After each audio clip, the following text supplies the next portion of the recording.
민수야, 음식 남았으니까 포장해서 가져가자. 저기요, 이거 포장해 주세요. 자기네 개 키우나 봐. 순간 고급 중국집 안이 조용해졌습니다. 뭐라고? 깨 주려고 가져가는 거예요? 예비 며느리는 해맑게 웃으며 다시 물었습니다. 마치 세상에서 가장 당연한 질문인 양. 그 순간 어머니는 깨달았습니다. 50년을 살아오며 느껴본 적 없는 이 서늘함이 무엇인지. 하지만 이건 시작에 불과했습니다. 그 예쁜 얼굴 뒤에 숨겨진 진실은 상상도 못할 만큼 충격적이었거든요. 과연 무슨 일이 있던 것일까요? 그럼 이 모든 게 어떻게 시작됐는지 처음부터 들려드리겠습니다. 그날은 참 오래 기다린 날이었습니다. 엄마, 진짜 좋은 사람이야. 예쁘기도 하고 성격도 좋고 29 늦깎이 총각이 처음 데려오는 여자친구. 어머니는 새 옷도 차려입고 머리도 단정히 했습니다. 약속 시간은 오후 6시. 어머니와 민수는 이미 자리에 앉아 기다리고 있었습니다. 6시 정각, 식당 문이 열렸습니다. 어머니, 안녕하세요. 첫인상은 확실히 예뻤습니다. 하지만 어깨가 훤히 드러나는 원피스, 가슴골이 깊게 파인 디자인. 어머니를 처음 만나는 자리에 입고 올 옷이었을까요? 어머니 드릴 선물이에요. 선물 봉투를 내밀며 미소를 지었습니다.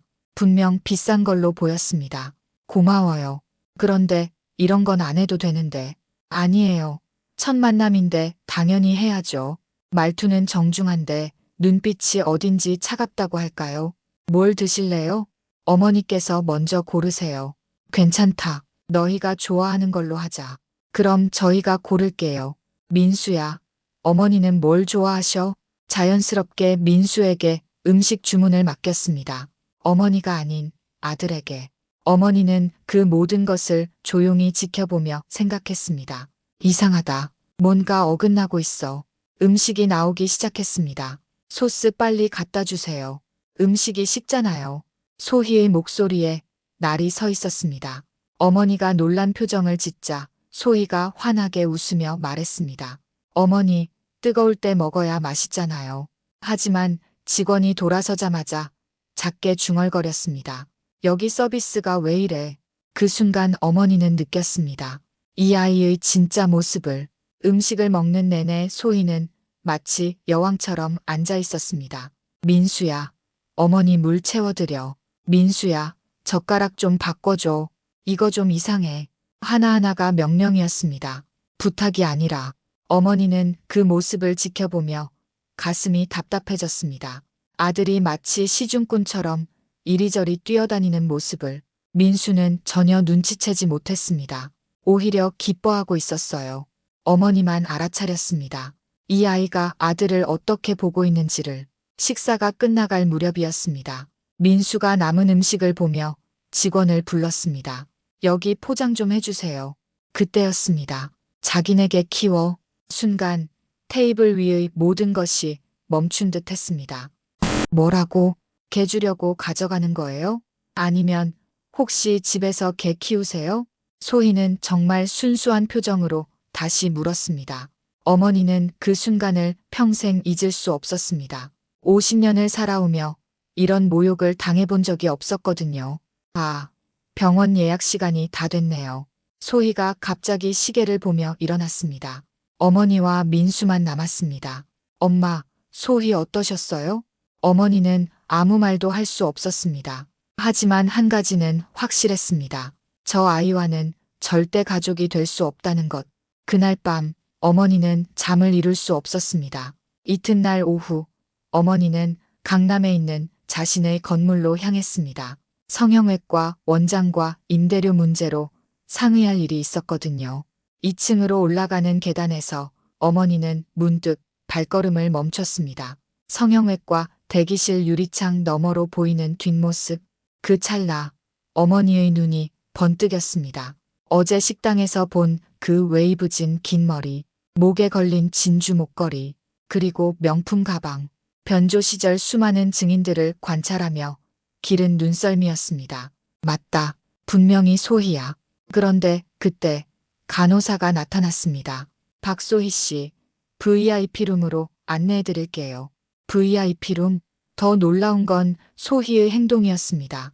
마치 익숙한 길인 양 스스럼 없이 일어나서 간호사를 따라갔습니다. 저렇게 자연스럽게 짧은 협의를 마치고 원장실을 나서는 길에 어머니는 실장과 마주쳤습니다. 요즘 손님이 많아 보이던데 병원이 잘 되고 있나 봐요. 네, 감사하게도 바쁘게 지내고 있어요. 아까 VIP룸으로 들어간 젊은 분도 자주 오는 분인가 봐요. 실장이 고개를 끄덕였습니다. 아, 박소희 씨요? 네, 단골이시죠. 거의 일주일에 한 번은. 일주일에 한 번이요? 어머니가 깜짝 놀라며 되물었습니다. 그날 저녁 민수가 전화했습니다. 엄마, 소희가 어머니랑 식사해서 좋았다고 하더라. 어머니는 대답하기 어려웠습니다. 아직 더 지켜봐야겠다. 변조 시절의 습관이 되살아났습니다. 진실을 파헤치고 싶은 본능 말입니다. 다음 날 오전 어머니는 오랜만에 전화번호부를 뒤적였습니다. 변조 시절 가장 믿을만했던 후배 이정호. 여보세요, 선배님. 정호야, 사람 좀 알아봐 줄 수 있니? 어머니는 어제까지 있었던 일들을 차근차근 들려줬습니다. 일주일에 한 번씩 VIP룸을요? 선배님, 이건 좀 심상치 않네요. 이틀 후 이정호에게서 전화가 왔습니다. 선배님, 만나서 얘기해요. 전화로는 목소리가 심각했습니다. 카페에서 만난 이정호는 두꺼운 서류 봉투를 내밀었습니다. 선배님, 이거 보시고 놀라지 마세요. 성형외과 진료 기록이었습니다. 한 장, 두 장, 세 장. 끝이 보이지 않았습니다. 코 수술, 눈 수술, 가슴 수술. 거의 매주 뭔가를 했네요. 이게 다가 아니에요. 숫자들이 어머니의 눈을 어지럽혔습니다. 2억 원. 이 금액이 지난 1년간 총 사용 금액이에요. 대출 기록이에요. 성형비 마련하려고 빚을 냈어요. 빚을 내서 성형을? 네. 벌써 5천만 원 정도. 정말 미쳤구나. 2억 원을 변조 시절 봤던 수많은 사기꾼들보다도 더 악질이었습니다. 며칠 후 소희에게서 연락이 왔습니다. 어머니, 오늘 시간 되시면 차 한잔 하실래요? 청담동의 고급 카페. 소희는 어깨가 드러나는 니트와 짧은 스커트, 다이아몬드 목걸이로 나타났습니다. 여기 비싸지 않니? 괜찮아요. 제가 VIP라서 할인받아요. 2억 원씩 쓰는 아이니까 당연히 VIP겠지. 어머니, 이거 선물이에요. 100만 원이 넘는 화장품 세트였습니다. 어머니, 잠깐 화장실 다녀올게요. 소희가 핸드폰을 테이블 위에 그대로 두고 갔습니다. 핸드폰이 울렸습니다. 한 번, 두 번, 세 번. 내 꼬일. 어머니의 눈이 커졌습니다. 전화가 끊어졌다가 다시 울렸습니다. 여전히 내 꼬일이었습니다. 소희가 돌아왔습니다. 아, 전화 왔었나 봐요. 소희가 핸드폰을 확인하며 살짝 당황하는 기색을 보였습니다. 급한 전화였나? 아니에요, 그냥 친구예요. 하지만 소희의 얼굴이 약간 붉어진 걸 어머니는 놓치지 않았습니다. 소희가 화제를 돌렸습니다. 어머니는 이런저런 이야기를 나누었지만 머릿속엔 내 꼬일이란 전화가 자꾸 신경 쓰여 대화를 제대로 못했습니다. 집에 돌아오자 마침 이정호에게서 전화가 왔습니다. 선배님, 성형 중독인 사람들 조사하다 보니까 이런 일이 다반사더라고요. 무슨 말이니? 만나서 자세히 말씀드릴게요. 다음 날 저녁, 이정호는 두꺼운 서류 봉투를 조심스럽게 내밀었습니다. 사진들이 쏟아져 나왔습니다. 소희가 어떤 남자와 손을 잡고 걷는 모습, 포옹하고 있는 소희, 호텔 앞에서 키스하는 두 사람. 이 남자가 누구야? 김재현이라는 사람이에요. 26살 모델 출신입니다. 확실히 잘생긴 남자였습니다. 소희보다도 3살이나 어렸고요. 호텔 예약 기록이에요. 거의 일주일에 2번씩 만나고 있어요. 이 김재현이란 남자, 직업이 없어요. 소희가 용돈을 대주고 있어요. 월 300만 원 정도. 지난 1년간 5천만 원 정도 썼을 거예요. 5천만 원을 다른 남자한테? 선배님, 더 심각한 건 이거예요. 이정호가 수첩을 꺼내 보여줬습니다. 탐정이 카페에서 소희가 친구와 나눈 대화를 들었어요. 민수 오빠는 겉으로 보기엔 너무 별로인데 내 미래를 위해 선택한 거야. 재현이는 진짜 사랑이고 민수 오빠는 그냥 안전장치지. 결혼하면 돈 걱정 없으니까 재현이한테 더 잘해줄 수 있을 것 같아. 어머니는 그 글들을 읽으며 온몸이 떨렸습니다. 이 아이가 우리 민수를 뭘로 본 거야? ATM 기계로 본 것 같아요. 어머니는 더 이상 참을 수 없었습니다. 그날 밤 어머니는 민수가 퇴근할 때까지 기다렸습니다. 민수야, 앉아라. 엄마가 할 말이 있어. 소희 얘기야. 민수의 얼굴이 밝아졌습니다. 소희가 다른 남자를 만나고 있어. 뭔 소리세요? 어머니는 이정호가 준 서류 봉투를 꺼냈습니다. 첫 번째 사진. 소희가 어떤 남자와 손을 잡고 걷는 모습. 이건 뭐예요? 두 번째 사진. 포옹하는 모습. 아니에요. 이건 그냥 친구일 거예요. 세 번째 사진. 호텔 앞에서 키스하는 장면. 민수의 얼굴이 하얘졌습니다. 그리고 이건 탐정이 적은 대화 내용을 보여줬습니다. 민수 오빠는 겉으로 보기엔 너무 별로인데 내 미래를 위해 선택한 거야. 민수가 그 글을 읽더니 얼굴이 일그러졌습니다. 재현이는 진짜 사랑이고 민수 오빠는 그냥 안전장치지. 안전장치. 그 순간 민수의 눈에서 눈물이 흘러내렸습니다. 엄마, 이게 정말이에요? 미안해, 민수야. 엄마가 더 일찍 알았어야 하는데. 저는 정말 소희를 사랑했는데. 내가 잘못한 게 아니야. 순수하게 사랑한 게 잘못이 아니거든. 저는 바보였어요. 완전히 속았어요. 바보가 아니야. 사랑하면 보고 싶은 것만 보게 되는 거야. 민수가 한참 동안 울었습니다. 민수야, 이제 끝이야. 정말 끝. 네, 엄마. 이제 정말 끝이에요. 다음 날, 어머니는 민수에게 말했습니다. 민수야, 내가 직접 확인해봐. 소희가 그 남자랑 만나는 걸 내 눈으로 봐야 해. 그래야 정말 끝낼 수 있어. 오늘 저녁 8시 강남의 호텔 라운지에서 만나기로 되어 있었습니다. 민수는 떨리는 마음으로 그곳에 갔습니다.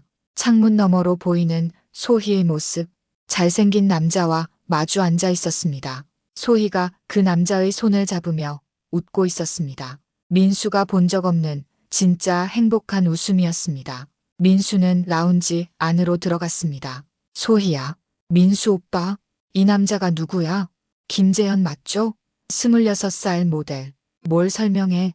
일주일에 2번씩 만나는 거, 용돈 300만 원씩 주는 거, 겉으로 보기엔 너무 별로인데 미래를 위해 선택했다고 한 거, 안전장치라고 한 것도. 민수 오빠 미안해. 미안하다고. 나는 정말 너를 사랑했는데. 근데 너한테는 그냥 ATM이었구나. 소희야, 우리 끝이야. 다시는 연락하지 마. 집에 돌아오니 어머니가 기다리고 있었습니다. 끝났어요, 엄마. 힘들었지? 네. 하지만 직접 봐서 다행이에요.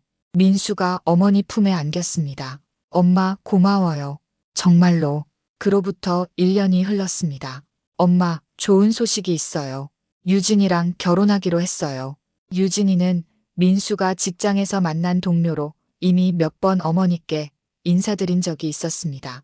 거칠애 없이 성실하고 마음이 따뜻한 사람이었어요. 우리 민수 정말 잘했어. 유진이 같은 좋은 아이 만나서. 엄마 덕분이에요.